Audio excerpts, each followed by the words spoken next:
Terima kasih buat Jekar Aceh karena kebetulan bener-bener aku ini yang kedua kalinya ke Banda Aceh dan aku nggak pernah tahu bahwa ada pantai tersembunyi yang ada ayunannya, banyak jual minumannya tuh kalau misalnya lagi nggak puasa.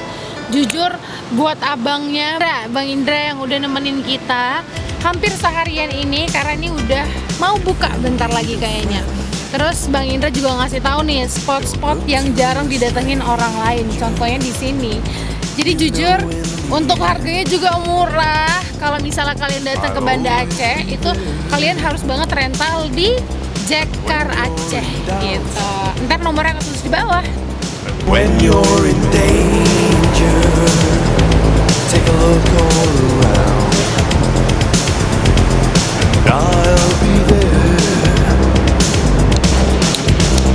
I'm sorry, but I'm just thinking of the right words to say. Promise. I know they don't sound the way I planned them to be. Promise. But if you wait around the while, I'll make you fall for me. I promise.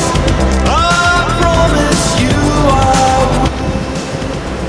Di Aceh itu ada di salah satu kota Sabang dan kota Aceh. Nah kayak sekarang ini aku ada di Pantai Lampu dan di sini itu pantainya eksotik, belum banyak yang tahu.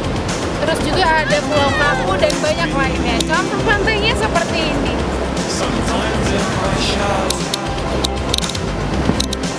Panas sih, panas banget. Muka juga udah merah-merah. Kayaknya setelah ini kalau yang puasa bakal langsung batal nih karena panas.